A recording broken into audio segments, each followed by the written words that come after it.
Hello everyone and welcome to another episode of Transfer Talks where Patrick, Blake and myself, we talk through what's been happening in the transfer market as it is open, the confirmations, the rumours and a bit of a speculation later on as well, which Patrick seems to be pretty good at. But I mean, Patrick, the dominating team that we have to talk about here is Tudor Pro Cycling, the pro-continental team from Switzerland, and they're of course bidding to get a wildcard to the Tour de France next year. And they've done very well by signing two riders who have in fact won stages at the Tour. And who are they? Rather weirdly, they're very similar riders. Obviously, the two riders who went head-to-head at San Sebastian not too long ago, it's Marc Hirschi and Julian Alaphilippe, who, like I said, are very similar riders. I think it's a little bit of a strange move to sign both of them. I think Hirschi obviously is the one which makes a lot of sense because I swear that Cancellara is like his agent or something, and Cancellara is definitely involved in Tudor Pro Cycling. And then Alaphilippe as well. Obviously, there was a little bit of rumours as to him obviously not being too settled at Soudal Quickstep with all the stuff that was said by Patrick Lefevre about him. So it was pretty obvious that Alaphilippe was going to move away, but I think we were all expecting maybe a French team. Total Energies was definitely bounced around. Decathlon I definitely saw rumoured at some point as well. But he's ended up at Tudor Pro Cycling, and like you say, Scott, they are making a big bid to try and get to the Tour next year, because when you've got a team that has Hirschi and Alaphilippe in there, Alaphilippe is a big name to try and get at the Tour de France as a previous world champion. Hirschi's an absolute weapon as well, and it's actually quite good personally. I think it's a good thing to see Hirschi away from UAE. I just think that he never gets to fully kind of see his potential at UAE because he's always usually like a domestique or something. But yeah, Tudor Pro Cycling, going back to them for a second, when you've got Hirschi and Alaphilippe and Trentin, Dainese, Arvid de Klein, they've got a lot of talent here. They're also bringing in Marco Haller as well as, who was top 10 in the Olympics, Fabian Leinhardt, and then two riders from their under-23 team. This is a really strong team, and let's say, Scott, put on your ASO hat for a second. You're the ASO and you're dishing out the wild cards. Would you be more likely to send one to Tudor than, say, Total Energies or Uno-X? I mean, I think Total Energies are going to get it because they are French, unfortunately. But if it is the battle between Uno-X, which in Danish media, they're saying that they announced these transfers as like the worst scenario for Uno-X's Tour de France dreams. Of course, they've been at the Tour for the last 2 years. And a guy like Alaphilippe, who carries so much in not just the Tour de France, but in France as a whole, is like the guy that you don't want to see. They would have loved to have seen him at Total because it's like, well, we're not competing for that wild card, so who cares? So yeah, I think it's a big blow to Uno-X. But Uno-X have signed Andreas Korn, not quite the same level of rider. Never won the yellow jersey, has won stages at the Vuelta, etc. But it's not the same stature as a two-time world champion Alaphilippe. Yes, he might be not the same Alaphilippe, but he still carries a very big reputation with him, and that reflects in his salary. And I don't know if you saw that, Patrick, 2 million euros riding for a pro-continental team. That is some heavy earnings there for a pro-continental rider. That must be like, Peter Gan maybe was rivaling that when he was at Totals, but that is quite hefty. But I think Tudor, they just have to sell 5 watches and then they'll cover that. I was just going to say that's the watch money coming in now. But I think you're right, it provides a bit of a dilemma because Uno-X are not some, anonymous team. Abrahamsen was incredibly visible. You've also got Magnus Cort Nielsen, who's won at the Tour de France. You've got Alexander Kristoff, who's won at the Tour de France. You've got Askelin, who's won the Tour of Flanders. Then you're going to have Andreas Krohn there, you're going to have Tobias Harlan, Johannesson. It's not some, nothing team, and it's going to be quite hard to decide who's going to be the wild cards. But Tudor Pro Cycling, when you sign not just Alaphilippe, but Hirschi as well, massive names, and it is about that grandiosa of the weighting of your athletes. Is it going to bring to the Tour de France on the whole? And like you say, in my logic, I'd say that I'd invite Uno-X and Tudor Pro Cycling, and I'd probably leave Total Energies. But like you say, Scott, they are a French team and they have been to this race a lot of times, so you'd think that there might be a little bit of favour given given to them, but it's going to be interesting to see. But speaking of Alaphilippe and Hirschi, what do you think they can do? Because obviously we don't see Tudor at a lot of the like Ardennes classics and stuff, so maybe they're more vying. Don't you think they're going to get invited to all that now, especially like Flèche Wallonne? And again, like them both having won Flèche Wallonne is kind of, oh, they'll get invited to that race and then another race, and then the ASO is like, oh well, we invited you to Paris-Nice, Flèche Wallonne and Liège-Bastogne-Liège, so you might as well come to the Tour as well. I'm pretty sure that's not how they get diseases. But Uno X, yeah, they had the chance. They didn't win. Yes, Abrahamson, yes, we know. But at the end of the day, no stage wins again. Second year, it's as ASO, you could be like, well, we're going to give Tudor a chance and see how they go, especially with those big names. But I think this is the worst scenario. I almost don't think Tudor could have signed a worse rider given the market than Alaphilippe, if I'm honest.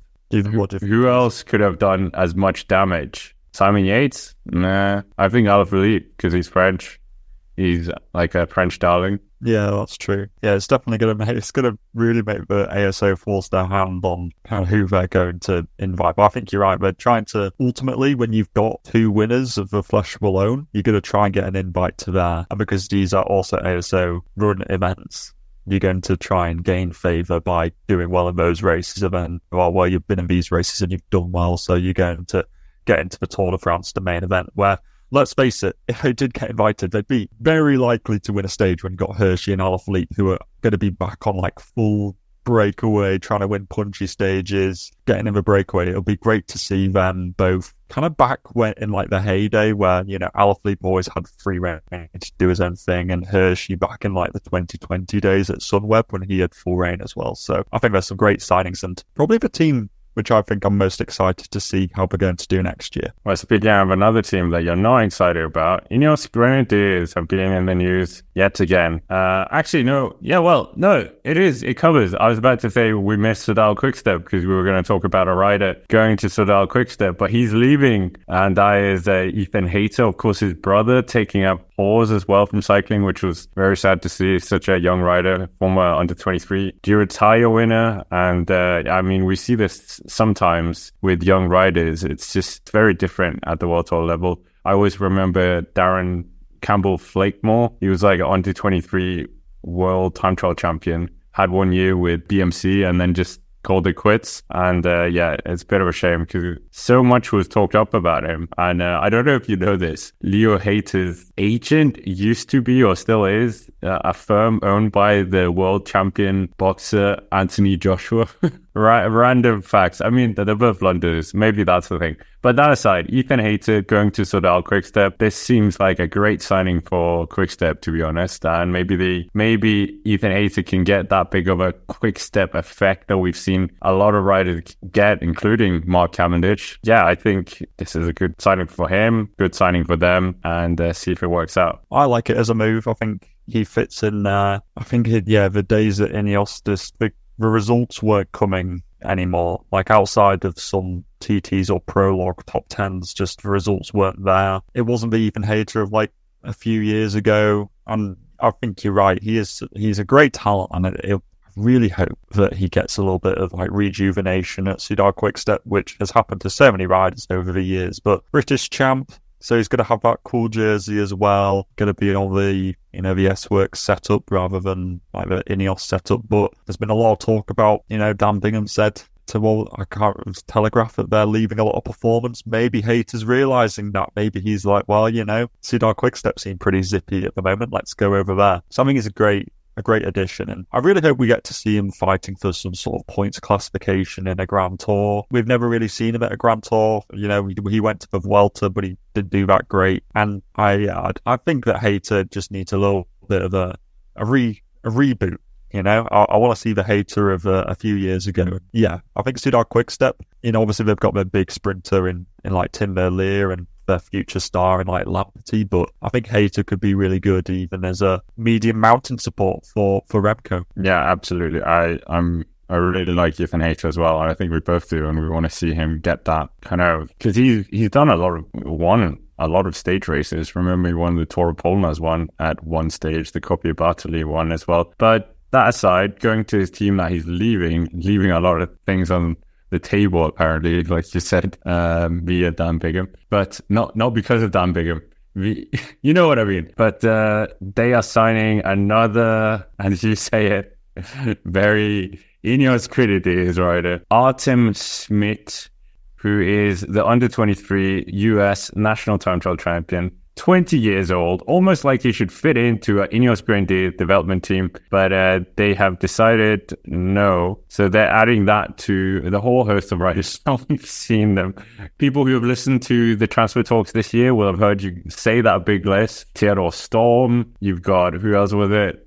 Michael Leonard, you've got Andrew August. There's a long list, including Leo Hayter, unfortunately, as well. But I think Leo Hayter was a bit different because he actually had proved that under 23 Giro d'Italia victory. It wasn't just, oh, he's a time trial engine, let's get him. But yeah, this is absolutely back at that again. He was sixth at the Junior Time Trial Championships in the 2022 Road World Championships in Australia. So Adam Marenschal, of all people, won that, and Leo Hayter was third. But yeah, he was very young as well. He's only 20 now, so he would have been like 18. On top of that, we also have a rider you really liked. We talked about it being a rumor. Sam Watson, another one of these guys, leaving Groupama FDJ. We spoke about Lenny Martinez going out the door. A lot of their young talent, the guy you like a lot, Lawrence Piffy, but Romain Gregoire, he is extended, but that's not the discussion now. That was just to add that in, that Romain Gregoire is not actually going to Bora.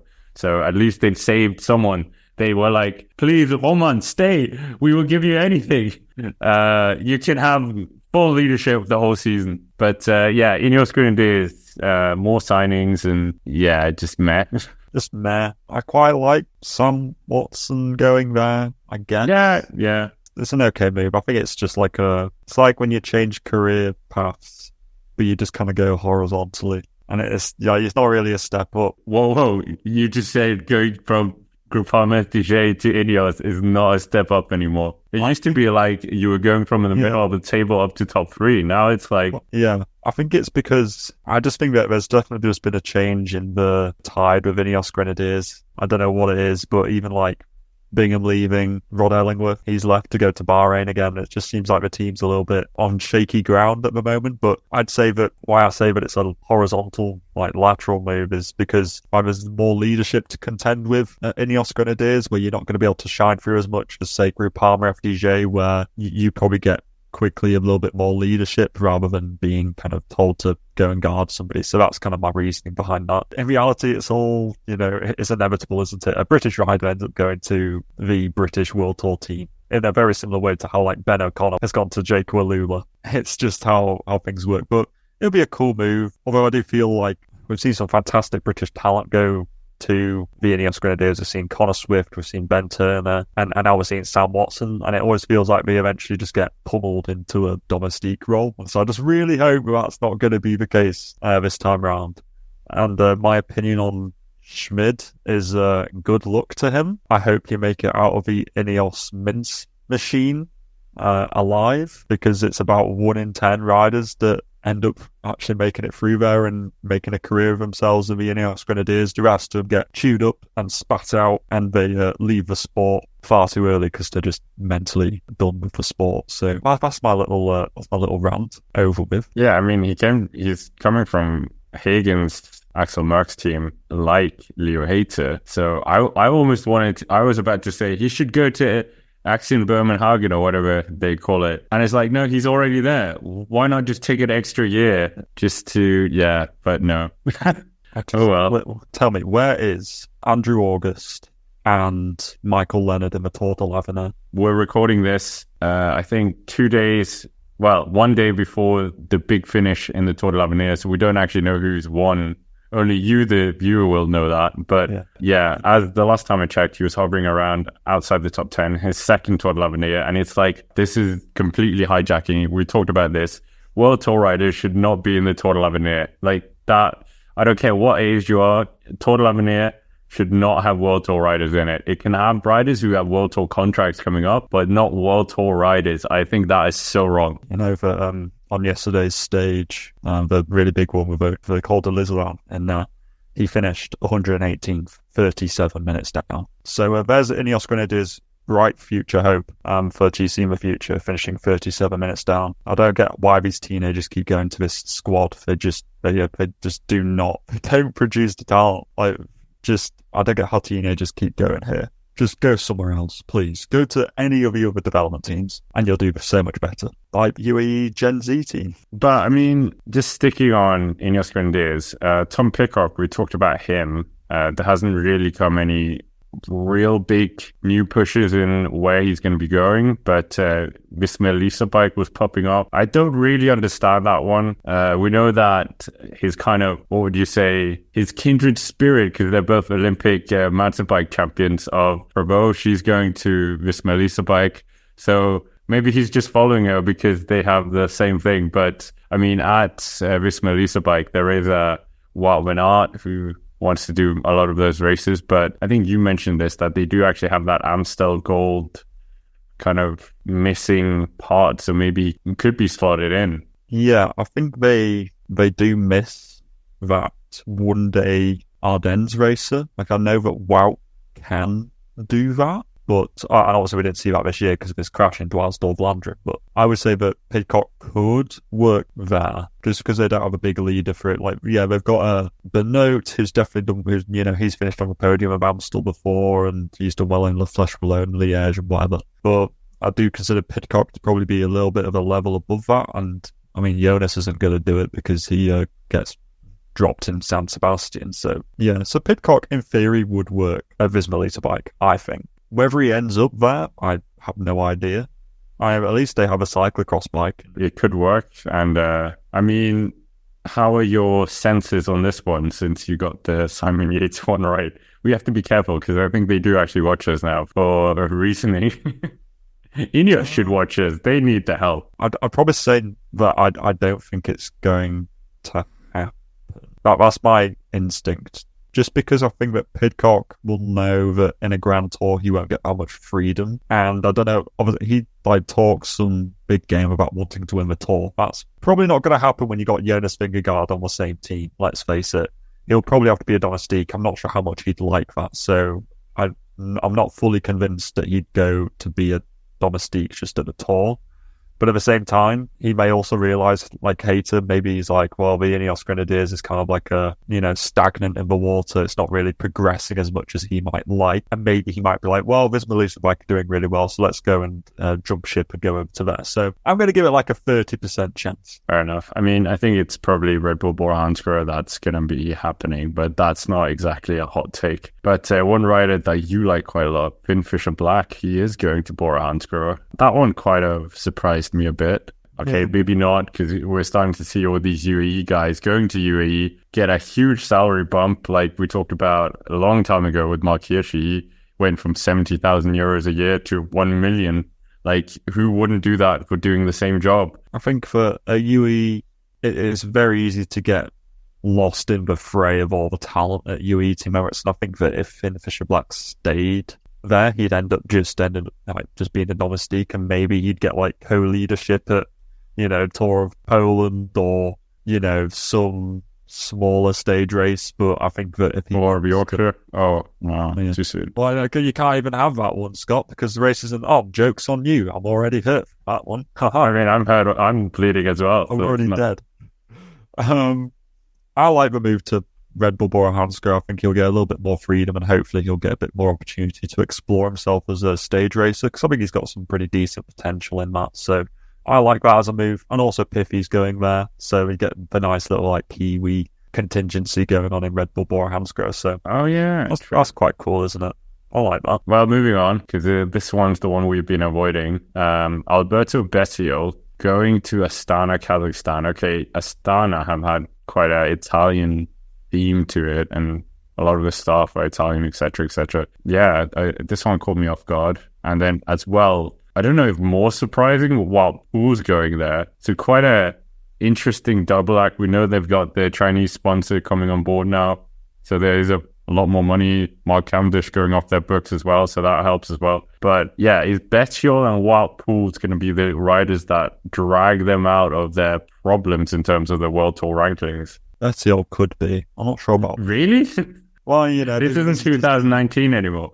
Maybe it's just a Ewan in me. Yeah, Ewan's like, yay! No, actually, I don't think Ewan approves this one. They've also got rid of Lutsenko. He's going to Israel Premier Tech. So... yeah, that was a weird one. I don't know. I think that... and they were going to sign Caden Groves, but he was announced to be re-signing with Alpecin de Koenig, so that's not happening. I think that they need... to be honest, I know this is kind of dabbling into the kind of the speculation bit, but they need to get somebody... they've got, to be fair, no, they've got Max Cantor as well, but they could do with like a Bauhaus. He's available.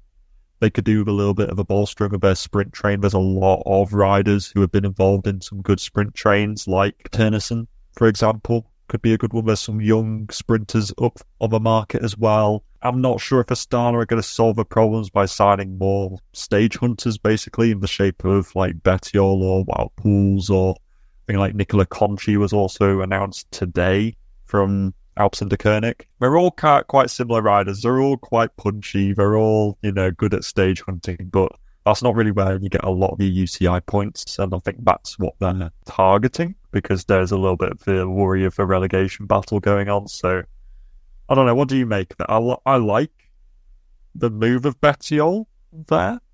Yeah. I don't think he'll get any more freedom, necessarily, than EF. Yeah, I agree. I think it's a good move. I think Astana are just in like a bit of an identity crisis. They don't really know what kind of team they are, because they used to be a team that were winning Grand Tours, being up there in every single stage race. Now they're kind of at top 10. They would almost celebrate, but even that looks, well, Lorenzo Fortunato is that guy that they're trying to get top 10s with, and Alexei Lutsenko obviously didn't have a great year in the Giro and the Tour. So yeah, it's just a bit of a mess for them. So I think they need someone, and I lean losing Alexei Lutsenko, I still think is a very bad sign for the team. Mr. Kazakhstan leaving the squad is a big blow. But Alberto Bettiol, very excited to see what he can do in this capacity. He'll do better, more in Italian environment maybe.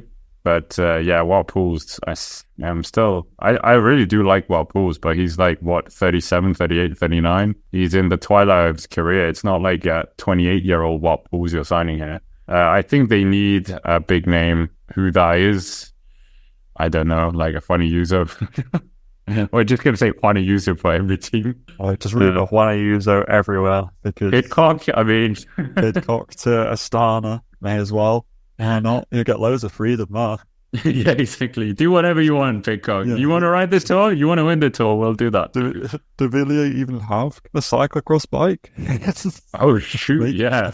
I mean, Pinarello didn't have one, so is he just going to go to every team? Van Rijssel, are they going to be forced into it? Well, watch this space carefully, but two riders that they could have signed, one of them, a former rider, Alex Aranburu, is going to Cofidis. Simon Carr, a good climber, is going to Cofidis as well. Interesting that, but I don't really care too much about Cofidis anymore, so we're not going to give them too much time here. Sorry, guys.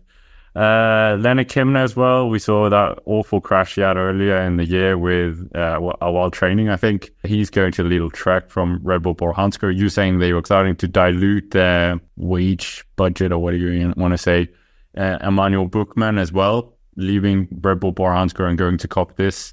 Okay, fine. You can comment on Cofidis, because that's three really good signings, I have to say, from Cofidis. To be fair, Cofidis have been making some pretty decent, like above average moves for them, and I like it, to be honest. They are, again, it's similar to Astana. They're making signings based upon trying to get UCI points. They probably see Buchmann as a top 10 potential for stage races. They see Aranburu for one-day races. A lot of those Italian ones, especially late on in the season, like Joraj, Live Valle Vallecines. Yeah, you just got a load of those races where, like Veneto Classic or whatever, late on in the season. Those are kind of Aranburu races where Cofidis is going to try to tap into that. I am kind of surprised that Simon Carr left EF. I didn't really see why he really left there, but things just haven't been working out. So honestly, yeah, Cofidis have been doing okay. All in all, I've actually been relatively surprised by how well they've been doing. So in terms of speculations, we talked about the Tour de l'Avenir a bit. We don't know who won. So I'm thinking it's either Torres, the Spanish rider, Blackmore, who's been phenomenal this year, winning Tour of Wonder and all other races. Blackmore is 21, phenomenal rider. That is the guy I thought Ineos should try and sign as much as possible, and he could maybe be the new Wiggins or whatever. yeah, Torres is part of this Gen Z UAE team. Oh, look, Ineos, you can actually put a development team as well. So if he wins the Tour de l'Avenir, what happens to him? Is he just going to be promoted to the UAE team and then get lost? It kind of worked with like Pogacar, and then you wait a few years and then you get the next Tour de l'Avenir champion, not getting them every single year, and then you stack them up, and then suddenly it's weird. Maybe the team should just take turns, almost like we should have that draft system that we spoke about a long time ago.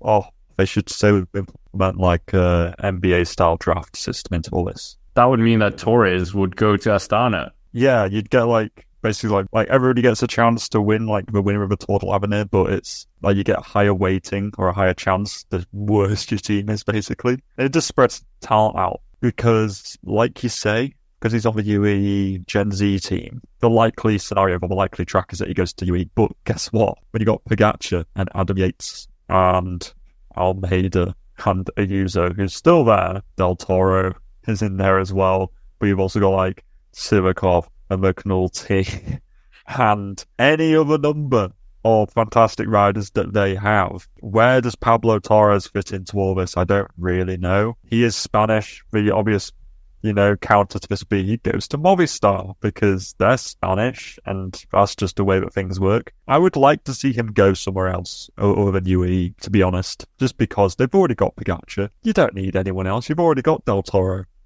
You really don't need any other GC rider. I really think Ineos should try and sign him. Oh, no. I mean, they should do, but I really don't want him to go there. Yeah, I know, but then it's like, how long is it going to take before he does well? But we saw Tadej Pogacar, but Tadej Pogacar was kind of a once-in-a-generation talent. So, yeah, it's just so delicate. You can smash this guy to pieces if you put him in the wrong setup. Yeah, true. I mean, but you would say UAE looked like they're better at translating or transitioning these young talent into World Tour winners, if I'm honest. It makes sense to stay there probably just for a little bit and then shift over to somewhere else. Yeah, then go to Movistar because they'll be wanting somebody else to replace Enric Mas eventually. I think, honestly, Movistar does make sense. I know it's the easiest kind of option because they're Spanish and he's Spanish, but in all reality, it does make sense for a team which is very, very Spanish-focused to get a big Spanish talent. If they were to get a Ayuso, then maybe they might try and go for this guy. But I think if I was Pablo Torres, I think you're right. Realistically, you should stay at UAE Team Emirates because they just know how to make these wonder kids work. Like how I said earlier, it's like 1 in 10 in Ineos.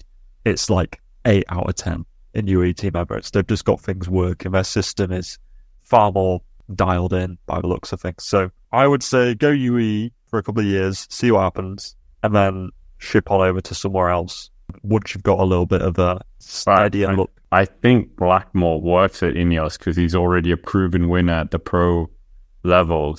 But he's at Israel now, and I'm pretty sure he's going to be their darling for quite a few years if they play. Yeah. Because they're going to be like, well, we're going to be World Tour soon, and we're going to build the team around you, so stay with us. And I would be like, yeah, sure. I think he's signed until 2026 at the moment. They'll probably sign him until 2040 if he does well next year. Yeah, literally. Yeah, but Ineos Grenadiers will probably want to try and buy him, I reckon. But maybe in a few years, then he might consider it. But anyways, with that, that's basically it for this video or our transfer talks. Make sure to check out Patrick's own channel as well, I'll Do Cycling. And we've got a lot of transfers still to come. We're only on 5 if you want to check out the playlist. But anyways, with that, thank you for watching, and we will see you around.